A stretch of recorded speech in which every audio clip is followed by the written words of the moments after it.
This Week in Richmond is made possible in part by the Virginia Education Association. An investment in teachers today will pay dividends tomorrow. Dignity Memorial. The Dignity Network provides professional and compassionate funeral, memorial, cremation, and cemetery services throughout the Commonwealth of Virginia. Virginia Tourism Corporation, promoting why Virginia is for lovers of wine and craft beers, the outdoors, beaches, history, music, and more. Fall in love with Virginia at virginia.org. Additional support provided by these sponsors.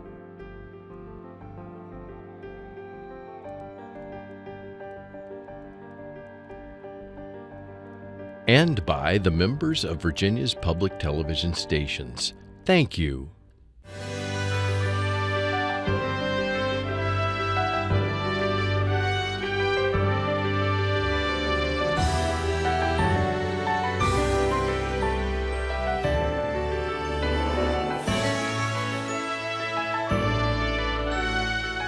Welcome to This Week in Richmond, and a very, very special welcome to Secretary of Finance Ric Brown. Ric, we appreciate your service. 47 years, going back to 1971. Worked with 12 governors, I believe. Yeah. I think maybe 6 of each party yeah, that's during right. that time, and then Secretary of Finance under 3 governors.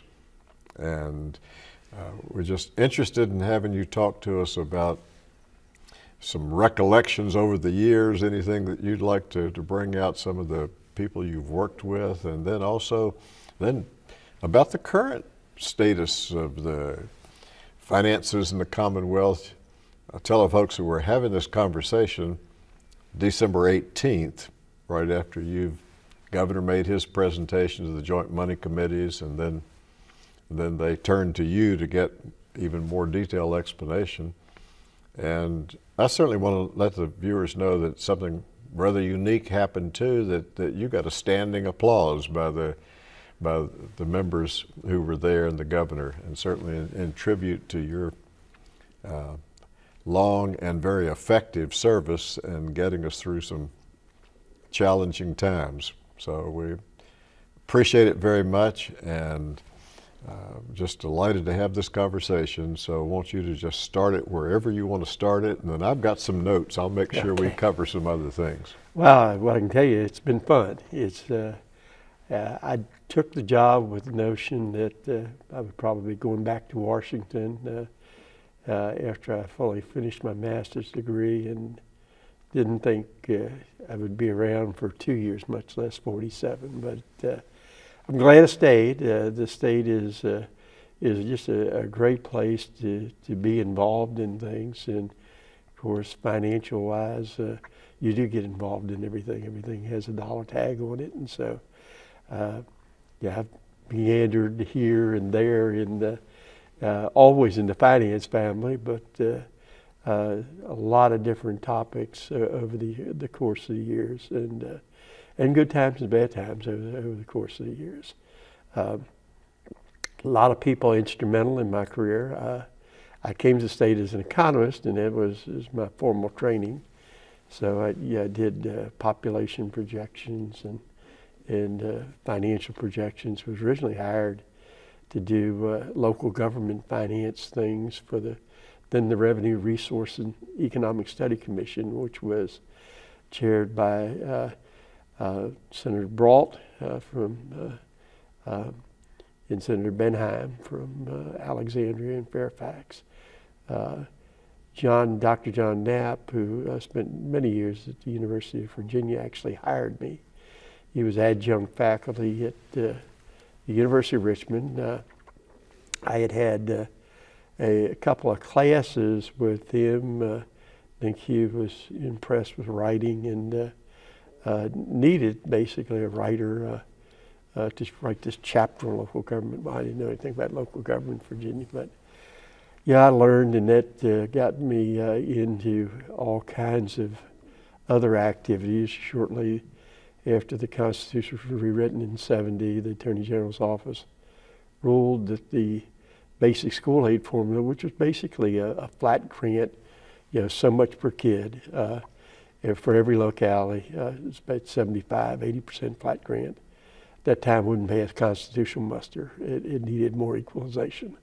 And so there was a 2-year task force set up, and I was appointed to be an economic consultant by Governor Holden, which is the first governor. That was the first governor. I worked in the Division of State Planning and Community Affairs, which was a division of the governor's office, and again did a lot of financial work on local government side, and local government's what got me involved in standards of quality. Many people say I wrote the formula. That's not so. I mean, actually the formula, I had a competing formula that was actually the loser, that came out of some of the work I'd done for Revenue, Resource, and Economic Study Commission. My claim to fame was I costed out the first standards of quality for public education. Then had to defend that between the House and the Senate, and those were the days where there was only one budget bill. It was presented in the House, and they kept it for 4/5 of the session. Right. So the Senate would say to the last week. Yes.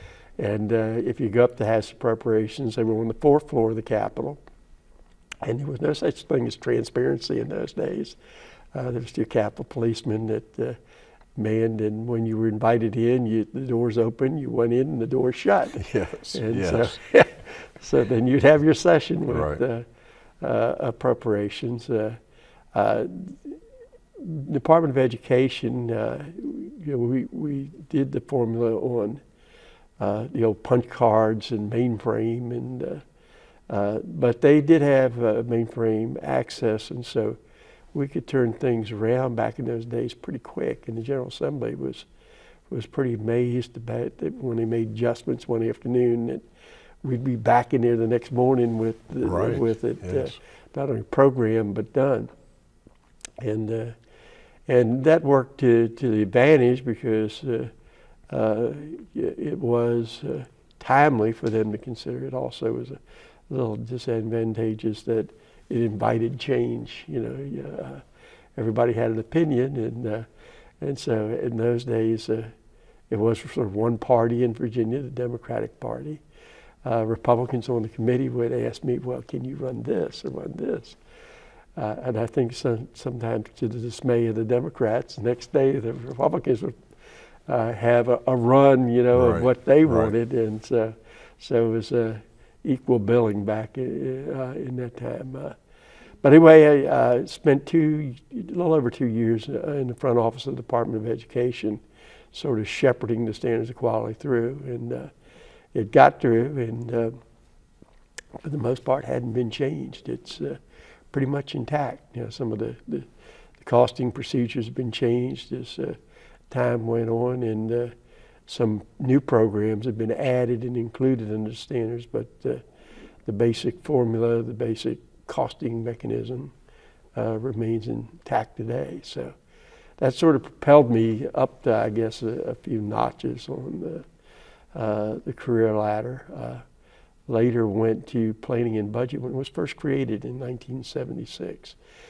Big reorganization, Hopkins Commission, State Governmental Management Commission, and some of the old divisions were abolished. There was a lot of staff divisions that were divisions of the governor's office. They were abolished and turned into departments of the Division of Budget and Division of State Planning were abolished. State planning went in a lot of different directions. I went with about 12 people over to the newly formed Department of Planning and Budget, and worked originally in education, simply because of the standards of quality and my involvement in that, but later did a lot of tax policy and special assignments for someone who became budget director, Stuart Connick, and I don't really remember Stuart or not, but Stuart was sort of instrumental in my career in the sense that Stuart was into everything in state government. I mean, there was hardly anything that happened that Stuart didn't know about, and I was at the time in Department of Planning and Budget sort of signed to be Stewart's staff. So he got me involved in 599, in the compensation board, into local registrars, you name it. I was involved in it, which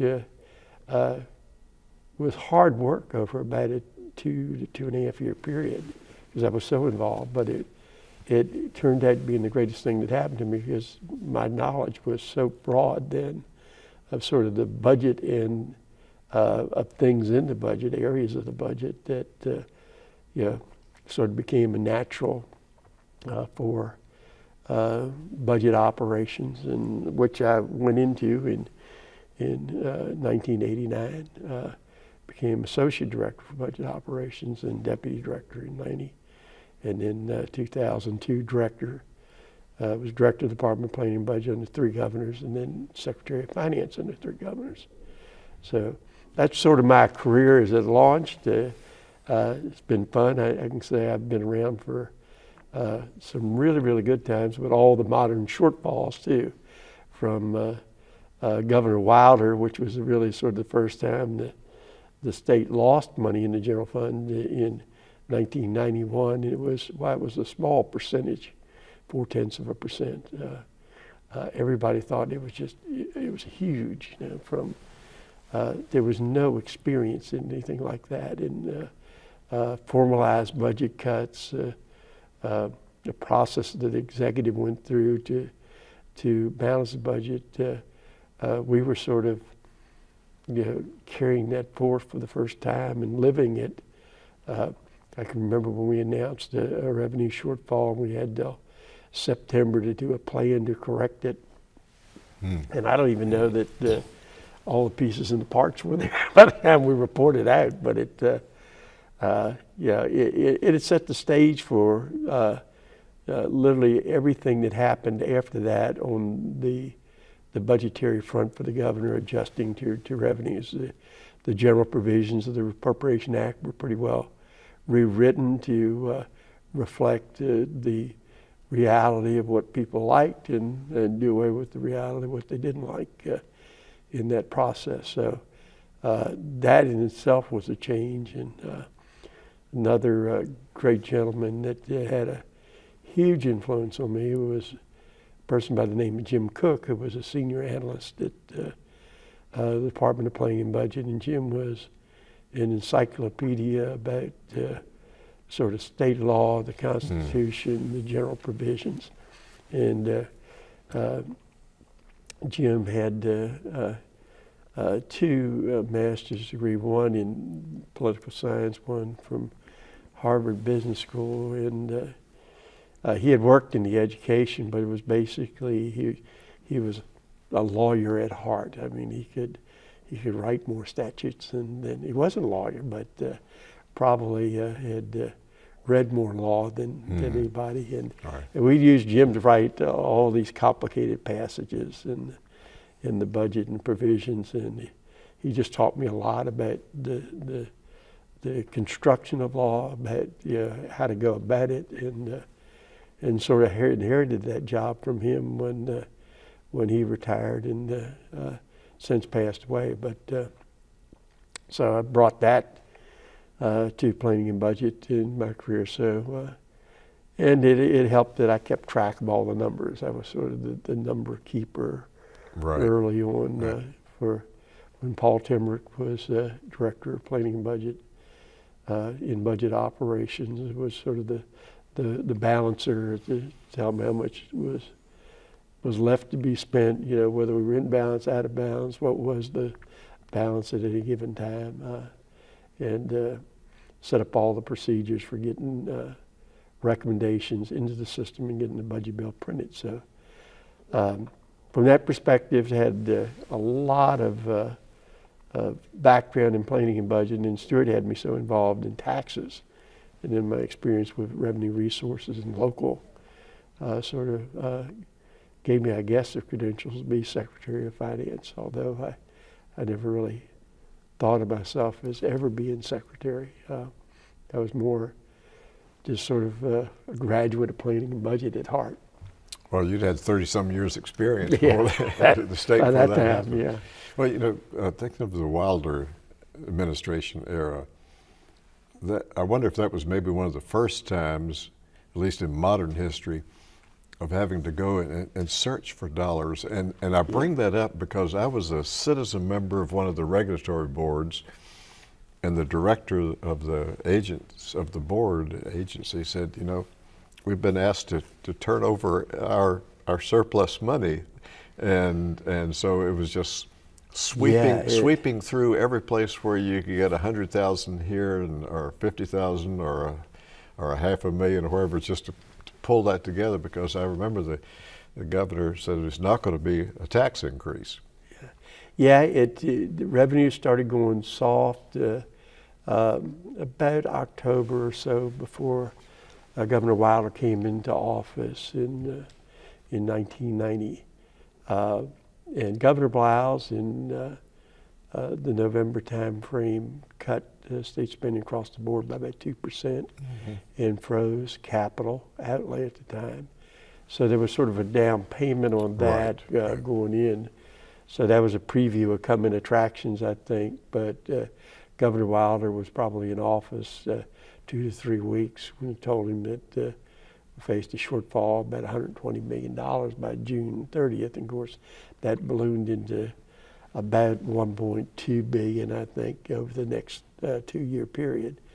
So again, it was a huge paradigm shift. I mean, while Governor Blouse had started that process, that was all put before the General Assembly. This was really the first time that you had this loss of revenue, a real negative. I mean, not just a loss of the expectation of revenue, but an actual loss in revenue. It was the first time in modern history that Commonwealth had faced that. And Governor Wilder was the first governor to sort of have to tackle that administratively, as the executive branch with gubernatorial authority. And of course, that was all new to the General Assembly too, as you might expect. There was some controversy about who had the power to do what, and what was the proper. And so, while it was, I guess, sort of hard to go through at the time, one from just the emotional aspect of state government in itself. The other was just the relations with the General Assembly, who had the power to do what. It was a valuable process because it did sort of establish the rules of behavior and expectations of what happens when there's a revenue shortfall. Well, so all that groundwork was laid right then. Was the next revenue shortfall at the beginning of the Warner administration then? Yeah. Having to deal with that. Yeah, we had to, then Governor Allen came in and was deputy director of budget at that time. He had a couple of lean years at the very beginning, but then revenue started to pick up as technology started to take off. And when his last budget was actually fairly strong with resources. And that continued in the first 3 years of the Gilmore administration. Waned in beginning of 2002 as the United States went into recession, and some of the manufacturing that you saw in Southside went offshore.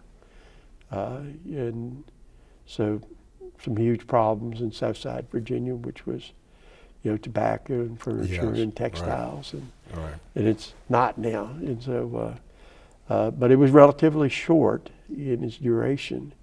But Governor Warner came in, and he had final payments on the income tax were unexpectedly way down his first year, and so he had to get on the budget right away in his first year in office. Pretty much like Wilder, the next 2 years he was cutting budgets. So, and that was about about a 3% or so shortfall in general fund revenue. Then it didn't happen again to Governor Kane and the housing bubble. Having been budget director for Governor Warner and budget director starting the Kane administration, finished up Secretary of Finance with Senator Kane or Governor Kane at the time. His was a lot worse with a housing bubble. It was 9%. And when I went into, was named Secretary of Finance in August of 2008, I went 17 months. We lost general fund revenue. It was just negative. It was like, so if you want to performance measures from the secretary, right. I mean, people at the General Assembly, especially Appropriations Committee, they didn't know whether I was bad luck or what. That's when they wanted to see me. Because every time they saw me, I was giving them the message that we lost more revenue.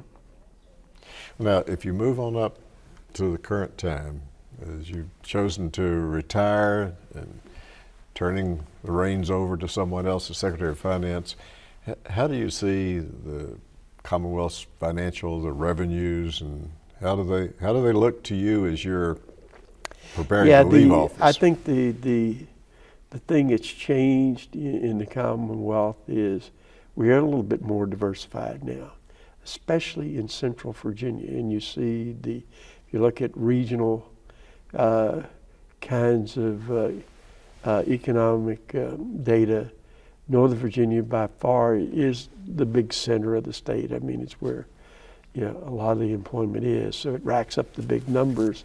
But on a percentage basis, actually, it's Central Virginia that's doing better in terms of growth. And it's doing better because it's more diversified and it's not just tied to the federal government. That's good. And good. That is a good thing. Yeah. Tidewater is sort of lagging. And again, the military, the shipbuilding, ties to the federal government there is hindered that area from sort of regaining speed with the continuing resolutions in place and sequestration put on hold. Northern Virginia bounced back a little bit. We lost some high-paying jobs that caused some difficulty earlier in the administration, the McAuliffe administration. We've sort of bounced back for that now. So I guess the key to it is we continue to diversify, especially you see big companies, Facebook, Google, Amazon coming into Virginia now. Saw Nestle move from California to Northern Virginia. So those efforts, and especially through the activity around the ports, are changing Virginia a little bit, and for the better.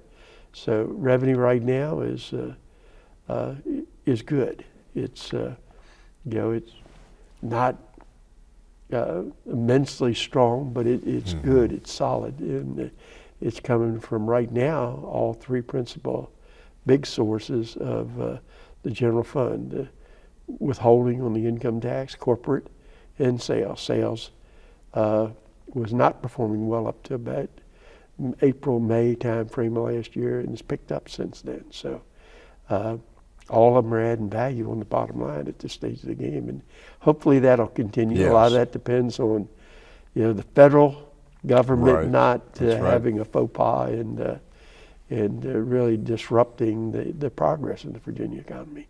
Yeah. Rick, I asked if you'd bring a plaque along. I want you to hold that Well, up because the history- you've been recognized by national organizations, by your colleagues. You've been recognized by the Wilder School for the service. Tell us something about this one. At the end of the Kane administration, my wife worked at the University of Richmond. She retired expecting that I would retire. And I really had planned to retire right at the end of the Kane administration. Governor McDonald talked me into staying on, and I thought that he announced that I was sort of the interim secretary at the time he announced it, and that was the agreement that I would stay on for an unspecified amount of time. Ended up staying the whole term, and then so everybody thought surely, and me too, that I was retiring at the end of the McDonald administration. The House gave me this plaque to recognize, and it had, you see the little yellow, I wrote 47, but it had 43 years on it. And Delegate Kirk Cox presented this to me in Roanoke right at the end of the McDonald administration. And the day that he did it, I said it was too late. I mean, I had had a conversation with Governor-elect McCullough. Yes. And had signed up at least for another 2 years, and then ended up all 4 years with him. Well, so I rode over top of it, 47, showed at the house today, and of course I got a big laugh about me and my plaque. Well, I thank you for bringing it. Our time is up, and your 47 years of service is up, and we wish you well as a fisherman and all that you do. Okay, thank you so much. Thank you, Rick.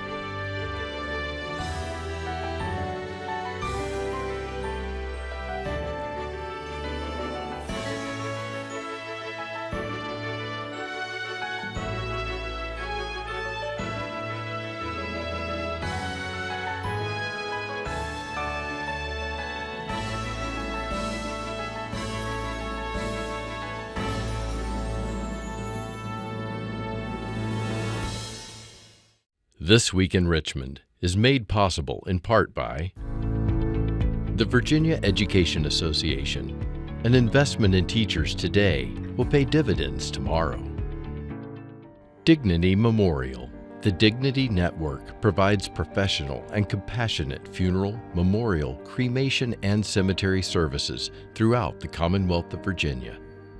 Virginia Tourism Corporation, promoting why Virginia is for lovers, lovers of wine and craft beers, the outdoors, beaches, history, music, and more. Fall in love with Virginia at virginia.org. Additional support provided by these sponsors.